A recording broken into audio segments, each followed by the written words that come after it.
फैसला तो सरकार के लेवल पे महागठबंधन की जो दो प्रमुख पार्टियां हैं उनके बीच बातचीत करके ली गई होगी। आप लोगों को भी पता था? मुझे व्यक्तिगत रूप से अंदेशा था इस तरह का अंदेशा था कि इस तरह का संदीप चीज सौरभ हो जी को। सकता है। के पाठक से पंगा लेना की बात नहीं है। जी। के पाठक से जो फैसले उनके गलत थे, हम तो शिक्षा विभाग में जब हमने कई सारे मुद्दों को लेकर के हम जब गए थे तो हमने मंत्री जी से बात की और उन्होंने भी हमें अपना लेटर दिखाया, हमने अपना उनको लेटर दिखाया, उन्होंने अपना लेटर दिखाया। अच्छा। नमस्कार, हमारा नाम है समरीन और आपने देखना शुरू कर दिया है लाइव सिटीज। देखिए, बीते दिन मुख्यमंत्री नीतीश कुमार ने एक बार फिर से सभी को चौंका दिया। आपको मालूम है कि सीएम नीतीश ने मास्टर स्ट्रोक खेला और राजद कोटे के 3 मंत्रियों का विभाग ही बदल दिया। लेकिन अब ऐसे में सवाल यही उठ रहा है कि आखिर सीएम नीतीश को ऐसा करने की जरूरत पड़ी तो पड़ी क्यों? तो आज हम इसी मुद्दे पर सीधी बातचीत करेंगे सीपीआईएमएल विधायक संदीप सौरभ जी से। सबसे पहले बहुत शुक्रिया बात करने के लिए। जी शुक्रिया। तो सबसे पहले तो हम आपसे ये जानना चाहेंगे कि जो अचानक से सीएम नीतीश ने मास्टर स्ट्रोक खेला है और राजद कोटे के मंत्रियों का ही विभाग बदला है, इस फैसले को संदीप सौरभ कैसे देखते हैं? ये तो सरकार का अपना अंदरूनी फैसला है और शिक्षा विभाग के भीतर अपर मुख्य सचिव में और शिक्षा मंत्री में जी। तालमेल की कमी तो रही है और हो सकता है कि उसी को लेकर के सरकार ने ये प्रस्ताव लिया हो कि और एक मंत्री को आप बदलेंगे तो उनकी जगह पे किसी और को लाना हुआ तो ऑटोमेटिक 2-3 मंत्रियों का सीट बदलता है। तो उसी लिहाज से बना है। देखिए, अभी जो शिक्षा मंत्री बने हैं आलोक मेहता जी, हम लोग के गार्जियन हैं और काफ़ी सुलझे हुए और शिक्षा को लेकर के काफ़ी उनका लगाव रहता है। तो हम लोग तो आशान्वित हैं जी। कि चीज़ें और ठीक दिशा में चलेंगी। तो अच्छा है ये। अच्छा, ये बताइए कि क्या पहले से कोई सुगबुगाहट थी? क्या आप लोग जानते थे कि कोई ऐसा फैसला मुख्यमंत्री नीतीश कुमार लेने वाले हैं, या फिर आप लोग हमारी ही तरह ही सरप्राइज रह गए, दंग रह गए? माननीय मुख्यमंत्री ही सिर्फ फैसला लिए हैं ये तो आप लोग कह रहे हैं। ये फैसला तो सरकार के लेवल पे महागठबंधन की जो दो प्रमुख पार्टियां हैं उनके बीच बातचीत करके ली गई होगी। आप लोगों को भी पता था? मुझे व्यक्तिगत रूप से अंदेशा था इस तरह अंदेशा था का संदीप चीज सौरभ हो जी को। सकता है। हाँ। जी। अच्छा, मतलब आप कह रहे हैं कि अंदेशा था कि ऐसा हो सकता है। अच्छा, क्या लगता है आपको जो गाज गिरी है ये इसे ऐसे भी देखना होगा कि सीएम नीतीश ने आरजेडी कोटे के ही मंत्रियों का विभाग बदला है, यानी कि जो गाज गिरी है वो सिर्फ आरजेडी पर ही गिरी है? गाज गिरना कहाँ है, किसी को तो मंत्री पद से हटाया नहीं गया। लेकिन आप शिक्षा मंत्री को उद्योग मंत्री होने का गन्ना मंत्री उद्योग होने विभाग के मिल लिए गया। जो सुविधाएं मिलती है वो तो किसी भी विभाग में आप मंत्री रहें। बात है कि अब गन्ना विभाग भी है तो भी एक मंत्रालय है, तो उसको गाज गिरना नहीं करता है, उसको कहते हैं जिम्मेदारियों का फेरबदल होना। अच्छा। अभी तक आप शिक्षा देख रहे थे, अब आप गन्ना विभाग देखिए। अभी आप भूमि सुधार विभाग देख रहे थे, अब आप शिक्षा विभाग देखिए। लेकिन बड़े विभाग से छोटे विभाग में भेज दिया गया। उतना वो इम्पोर्टेंट शायद नहीं है, सब मिलजुल करके ही लोग काम करेंगे। अच्छा, क्या आपको ऐसा लगता है कि मुख्यमंत्री ने ऐसा करके एक बार फिर से दिखा दिया है कि बॉस तो मैं ही हूं, यानी कि टाइगर अभी भी जिंदा है और फैसला मैं ही लूंगा, यानी कि मैंने जो सोच ली है तो फिर किसी की नहीं सुनूंगा? अच्छा, यही तो बात है कि फैसला उन्होंने ही लिया। अनाउंसमेंट तो चूंकि कैबिनेट के हेड वो हैं तो अनाउंसमेंट तो उनके माध्यम से ही होना है, मुख्यमंत्री सचिवालय से ही होना है, उनके प्रधान सचिव से ही होना है। जी। लेकिन फैसला ही उन्होंने लिया सिर्फ, ये थोड़ा ज्यादा है। ये कहना गलत होगा। हो सकता है क्योंकि इससे पहले दोनों में बातचीत हुई होगी। राष्ट्रीय जनता दल के जो नेता हैं माननीय श्री लालू प्रसाद यादव जी, तेजस्वी यादव जी, उनके साथ बातचीत करके ये हुआ होगा। किसी पार्टी के, चूंकि महागठबंधन में राष्ट्रीय जनता दल के कोटे से ये सब था, तो बिना उनसे बात किए थोड़ी होगा। मतलब आपको लगता है कि बातचीत और सहमति बनी होगी, उसी के आधार पर हुआ होगा निश्चित तौर से। और देखिए, जो हुआ है एक दौर तो निकल चुका सरकार का, अब जो बचे हुए दौर में है फिर से प्रयोग किया जा रहा है, तो इसमें कोई दिक्कत नहीं है। अच्छा, क्या लगता है महंगा क्या पड़ गया प्रोफेसर चंद्रशेखर को? क्या विवादित बयान देना महंगा पड़ गया या फिर के पाठक से पंगा लेना महंगा पड़ गया? नहीं, के पाठक से पंगा लेना की बात नहीं है। के पाठक से जो फैसले उनके गलत थे, हम तो शिक्षा विभाग में जब हमने कई सारे मुद्दों को लेकर के हम जब गए थे जी। तो हमने मंत्री जी से बात की और उन्होंने भी हमें अपना लेटर दिखाया, हमने अपना उनको लेटर दिखाया, उन्होंने अपना लेटर दिखाया अच्छा। कि आप जो बात कह रहे हैं हम भी वो बात कह रहे हैं मुख्यमंत्री से। तो हमारे लिए, हम जैसे लोगों के लिए, जो माननीय विधायक जितने हैं वो कोई मुद्दा लेकर के अगर शिक्षा मंत्री के पास जाएं और शिक्षा मंत्री ये कहें कि देखिए हमारी इसमें कुछ, हमसे कुछ पूछा नहीं गया जी। तो उसका तो समाधान इसमें नहीं निकला, इस पूरे फेरबदल में उसका समाधान नहीं निकला। मसलन आउटसोर्सिंग एजेंसियों को लेकर के हमने जो चिट्ठी दी जी। शिक्षा मंत्री को, उन्होंने कहा कि हम भी चाहते हैं कि आउटसोर्सिंग एजेंसी से न हो बहाली। बिल्कुल। और देखिए हमारा भी एक लेटर है मुख्यमंत्री को यहाँ जा रहा है, अच्छा। उसमें भी उन्होंने मेंशन किया था जी, कि जी। इसमें कोई रिजर्वेशन नहीं है, आरक्षण नहीं है। तो बगैर आरक्षण के आप एक पॉलिसी चला रहे हैं, बगैर शिक्षा मंत्री से बात किए चला रहे हैं। तो इस पे तो मंथन करना चाहिए। अभी शिक्षा मंत्री बदले हैं, इनसे भी हम ये बात कहेंगे कि आप देखिए बिहार के अंदर विश्वविद्यालयों के अंदर विकास ट्रेडर्स जैसे नाम से अगर असिस्टेंट प्रोफेसर की सप्लाई की जाएगी, जैसे ईंट बालू और पत्थर की सप्लाई होती है, वैसे असिस्टेंट प्रोफेसर की सप्लाई की बात हो रही है। जी। सोशल मीडिया में वो चल रहा है और पूरे बिहार का नाम इस मामले में बाहर जो है वो मजाक बन रहा है। बिल्कुल। क्योंकि एक तरफ सरकार जो है वो इतनी लगन से, इतनी तत्परता से लाखों सीटों पर बहाली की है, तो शिक्षा के नज़रिए से बिहार का तो एक माहौल होना चाहिए, वो है भी। जी। लेकिन उसी में आपने विकास ट्रेडर्स के माध्यम से टीचर्स की सप्लाई का टेंडर दे दिया है। टेंडर क्या दिया, ठेका दे दिया है। और इसके लिए कोई टेंडरिंग नहीं की है। विकास ट्रेडर्स ही क्यों, घनश्याम ट्रेडर्स क्यों नहीं? बिल्कुल। तो ये तो तय नहीं हुआ कहीं से। तो इस तरह की जो चीज़ें हैं इस पे सरकार को संज्ञान लेना चाहिए। हम लोग तो इस बार विधानसभा से चलेगा, उसमें हम लोग रखेंगे। शिक्षा मंत्री कौन है, अपर मुख्य सचिव कौन है, ये इम्पोर्टेंट कम है। ज़्यादा इम्पोर्टेंट है कि शिक्षा विभाग किस दिशा में चल रहा है। तो उसकी दिशा जो अभी के समय में है, सरकार के तरफ से प्रयास है बहाली करके उसको सुदृढ़ करने का।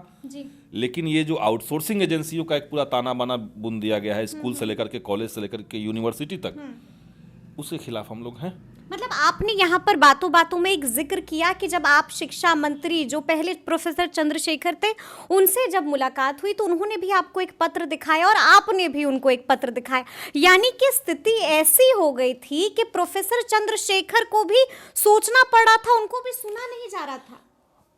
वो तो खुद ही ये बात कह रहे थे, मतलब मुख्यमंत्री सुनने को तैयार जब छुट्टियों में कटौती हुई तो आप ही लोग गए थे उनसे बात करने, तो उन्होंने कहा कि हमें पता नहीं है।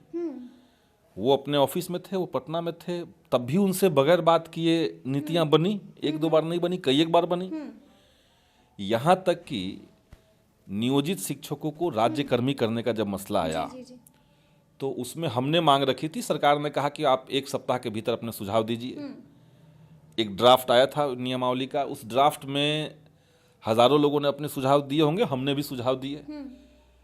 तो हमने जो सुझाव दिए उसमें हमने कहा था कि आप ऐच्छिक ट्रांसफर सबका करवाइए। ये जो है कि फॉर्म भरते समय 3 जिला चुनना ही होगा, इसको हटाइए।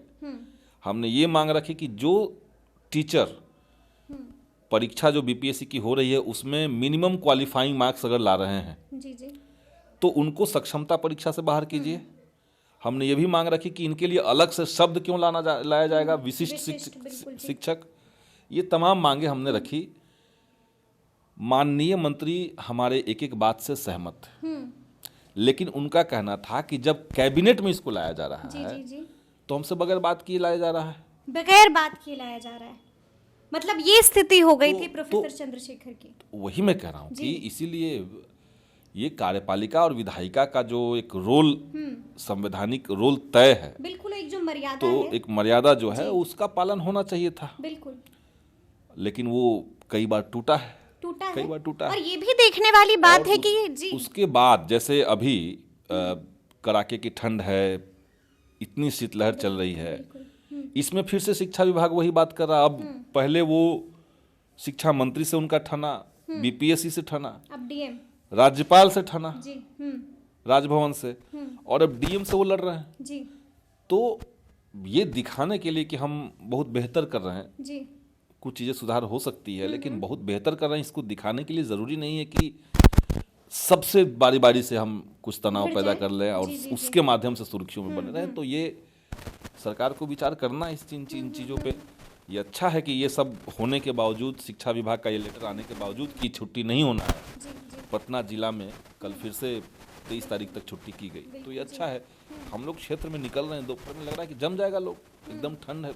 लेकिन कहीं एक्शन ना लेने फिर कुछ के पाठक अब लेंगे तो सरकार को ही सोचना है कि क्या करना है इसमें। आप ठंड में बच्चों को स्कूल भेजेंगे, छोटे छोटे बच्चों को। कल मैं एक गांव में गया था, वहाँ पे एक टीचर ने बताया कि ठंड के चलते उनके विद्यालय में पहली क्लास के जो बच्चे हैं वो पैंट में पेशाब कर दे रहे हैं क्लास में, क्योंकि ठंड है। बिल्कुल जी। अब उनको आप कहेंगे कि नहीं आपने मॉल बंद नहीं किया, तो आप ये कीजिए, मॉल में जो लोग जा रहे हैं काजू किशमिश खा करके, और जो लोग सरकारी स्कूल में जा रहे हैं, उन दोनों के पेट में क्या है, इस पे फर्क है। बिल्कुल। कौन क्या पहन के जा पा रहा है, इसमें फर्क है ना। तो ऐसे नहीं सोचना चाहिए। अब इसको लेकर के भी एक माहौल बन जाएगा, तो इसलिए मैं कह रहा हूँ कि जो होने वाली चीजें हैं, जो काम की चीजें हैं, उस पर ध्यान देना चाहिए शिक्षा विभाग को। और काम की चीजें पहले यही है कि सबसे पहले आप ये जो करप्शन का एक जाल फैलते जा रहा है, लोगों के पैसे लेकर के आउटसोर्सिंग एजेंसी वाले भाग जा रहे हैं, बीच में मीडिएटर लगा हुआ है, हर दिन इस तरह के मामले हमारे सामने आ रहे हैं। अभी जब आप आई थी यहाँ पे तो आपके सामने एक मामला आया, 3 लाख, पहले आपने ट्वीट भी किया, 3 लाख रुपए लेकर के कंप्यूटर टीचर के बहाली के लिए 3 लोगों का हम बहाली कर देंगे, हमको 3 लाख दे दीजिए। जो लिया वो अब लापता है, फोन नहीं उठा रहा है। अब ये हमारे पास आए कि देखिए हमारा पैसा लेकर भागा हुआ है, हमको स्कूल में टीचर का नौकरी देने की बात थी। तो अब ठेका कंपनियों से होगा तो उसमें ठेका कंपनी भी तो लूटेंगे, वो लूटेंगे ही, बीच में कई सारे मीडिएटर बन जाएंगे उसमें, जिनका यही काम होगा लोगों को झांसा देकर पैसा लूटना। तो नौकरी के नाम पर पैसा लेना, ये आप देखिए बिहार में कितना बढ़ेगा अभी इसके चलते। तो ये चल रहा है, हर दिन मेरे पास आ रहा है मैटर। बिल्कुल, और हम देख रहे हैं कि लगातार भीड़ लगी हुई है संदीप सौरभ के आवास पर। अच्छा, हम ये भी आपसे जानना चाहेंगे संदीप सौरभ जी कि अब नए शिक्षा मंत्री हैं आलोक मेहता, क्या लगता है के पाठक से कहीं इनकी भी भिड़ंत तो नहीं हो जाएगी? ट्यूनिंग हमारी इच्छा है कि भिड़ंत न हो और दोनों लोग मिल करके अच्छे से काम करें। मुमकिन है, हो सकता है ये तो मंत्री जी और के पाठक के ऊपर और सरकार के ऊपर निर्भर करता है। हो सकता है कि ये जो फेरबदल हुआ इसमें दोनों लोगों को सलाह दिया गया हो। ऐसा नहीं कि जो सिर्फ मंत्री जी बदल गए और अधिकारी अगर वहीं के वहीं है तो उनको कुछ कहा नहीं गया होगा। हो सकता है कि उनको भी कुछ दिशा निर्देश दिया गया हो। ये तो सब इंटरनल मामला है, इसमें हम लोग कितना क्या कह पाएंगे, हम लोग को बाहर से ही। आकलन क्या कहता है, ट्यूनिंग कैसी रहेगी? क्योंकि आलोक मेहता जी को आपने अपना गार्जियन बताया है, मतलब आप जानते हैं अच्छे से। हाँ, अच्छे से जानते हैं। तो क्या लगता है, भिड़ंत होगी या ट्यूनिंग एकदम शानदार होगी? अब ये तो 1 महीना में पता चलना चाहिए। 1 महीने में पता चल जाएगा। एक आखिरी सवाल है कि क्या बिहार में अब इसी तरह से कठिन कड़े फैसलों की शुरुआत तो नहीं हो गई है?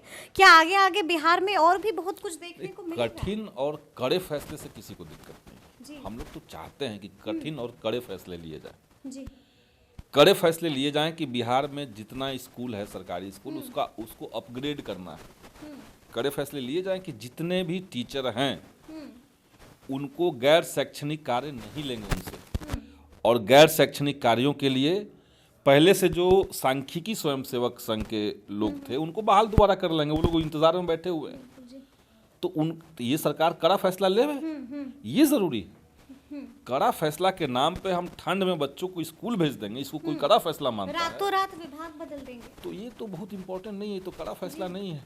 ये तो छुट्टियों में, मैंने गर्मी की ठंड की जो लू चलेगी, आप कहेंगे बच्चों को स्कूल जाना पड़ेगा। तो ये ऐसे पढ़ाई का लेवल नहीं बढ़ता है। और टीचर को डरा धमका, मैं बार बार कहता हूँ कि शिक्षा जो है वो अलग चीज़ है। ये कोई ऑफिस का स्टाफ वाला काम नहीं है कि आपको इतना फाइल देख लेना है तो देख लेना है। टीचर को गन पॉइंट पे पढ़ाने के लिए आप कहेंगे तो पढ़ाई का माहौल नहीं जम पाएगा। उनको आप प्रोत्साहित कीजिए, जहाँ सख्ती जरूरी है उतना कीजिए। इससे किसी टीचर को इनकार नहीं है। जो टीचर समय पर स्कूल नहीं पहुंचता है, गैप करता है, बिना गए अटेंडेंस बनाता है, उस पर कार्रवाई हो, धड़ल्ले से हो, कोई दिक्कत नहीं है। लेकिन आप कहें कि हम 9 से 6 कर देंगे, तो वो नहीं चलेगा। तो वो चलेगा, चल सकता है। आप ऐसे पद पे हैं कि चल सकता है, लेकिन उसका शिक्षा की बेहतरी में योगदान शायद नहीं होगा।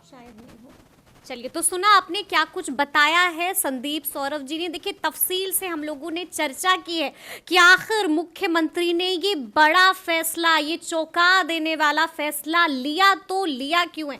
तो ये पूरी बातचीत आपको कैसी लगी है, कमेंट करके हमें ज़रूर बताइएगा।